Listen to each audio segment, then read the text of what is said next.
What's up guys, and welcome to the top PC games of 2014.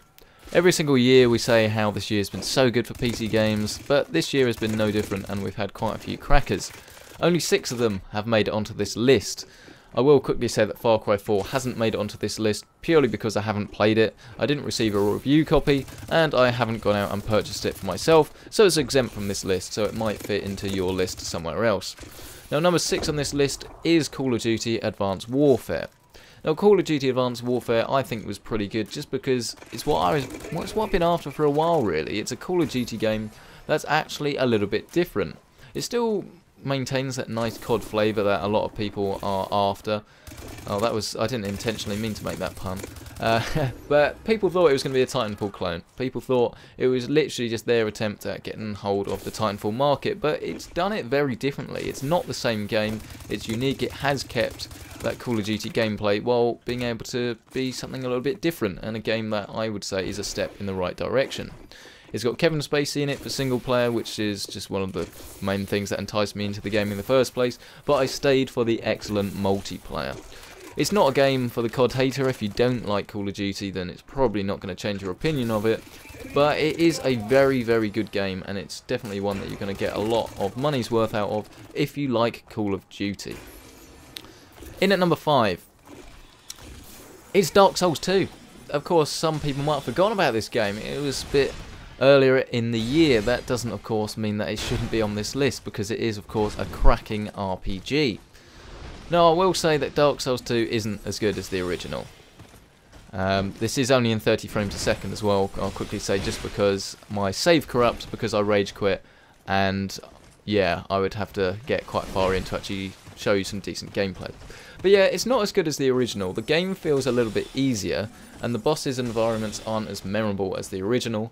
But that said, it's still an amazing, well, yeah, in this case, amazing. It's amazing RPG. It's so different to what else there is on the market, and it's so easy to get lost in its worlds. And each class plays completely differently, so you get some good replayability out of it. Its PC port is also a lot better than the first game. I will still say that you should go and check out the first game. They've updated it to the Steam version if you haven't played that already, and that means that the PC port and stuff like that is a lot better. But it's still a great game, and you can pick it up quite cheaply now. I'm sure you'll be able to get it in some Christmas sales, but it's definitely worth checking out. It really is a very, very good game indeed. In at number 4, it's Sid Meier's Beyond Earth. Now I haven't actually played that much of Beyond Earth, but I have played many hours across all civilizations, and let me tell you that I've been enjoying this just as much.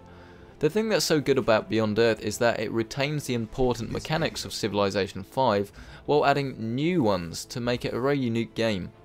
Each game will require you to make a lot of choices, which helps to keep new games fresh, and just the whole idea behind us having to move to space is quite an enticing one, and one that I think we're going to be exploring in real life over the next couple of decades. Now, the game itself looks great, it runs great, and the only real gripe that I have with it, and even then it's not a real gripe, is just maybe that it lacks a tiny bit of charm compared to Civ 5, because of course Civ 5 has all that real life history that is very interesting, and a lot of people are comparing it to Alpha Centauri, if that's how you actually say that, I'm not entirely sure. Just because at launch that game was amazing, and people are still playing it today, and while I'm not sure if this is such a good game at launch, it still is an awesome game, and I do recommend that you go and get it, and that is why it's my number 4. But what about the number 3? Well, in at number 3, it's Shadow of Mordor. Shadow of Mordor is a real sleeper hit with me. It wasn't on my radar at all, and if you've seen my review you will know that. It's not a true Lord of the Rings game, yet it's one of the best in a long time. It combines great combat mechanics with a deep enemy system that keeps your game unique to other players. Its PC port was pretty much flawless, with some of the best visuals to date. The voice acting is also superb, and the whole story, I wouldn't say it's amazing, but I enjoyed it, and it's something that I hope to play through again. My only issue with the game is the slightly bland environments, but I'd say that's probably more just down to the fact that it's Mordor.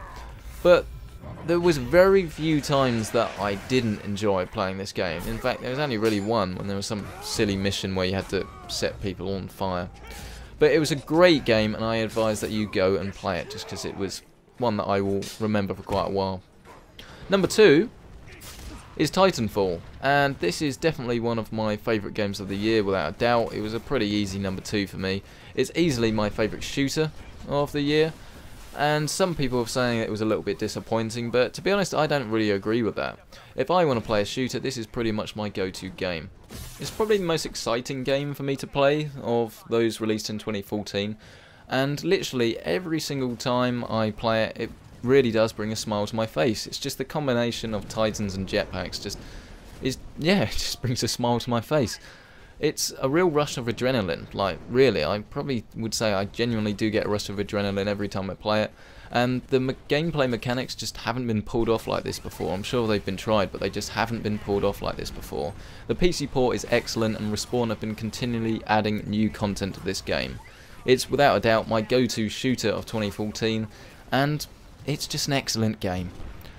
But number 1, if you've seen my casual play, you'll probably know this was going to be it. Without a shadow of a doubt, the game of the year for me, the PC-centric game of the year, Dragon Age Inquisition. It just wasn't very hard for me. The decision was very easy. It's just something about Dragon Age Inquisition just gets me. It could be the stunning graphics, the deep story, or the dense, expansive worlds. It would be easy for me to say, oh, it's a combination of all of those. But to be honest, it's more likely to be the combination of great gameplay, but with just so many different things to do. It's not perfect. Some animations are stuck in 30 frames a second, and there are just some things about the PC port that aren't exactly perfect. But it's just awesome. It's just awesome. It's the game that I will be thinking about, it's the game that I will want to go and play, and it's the game that I'm easily able to just pour hours and hours of gameplay in and just enjoy every second of it, and it's an easy recommendation for me. If you want a game that's going to keep you amused for hours with fantastic visuals and gameplay, then this is it. Don't forget, if you want to check out the reviews of any of these videos, you can find them in the description below. Let me know whether you like this video, dislike this video, and of course leave a comment to let me know what your favourite games were. Thank you so much for watching this video, and I will see you next time.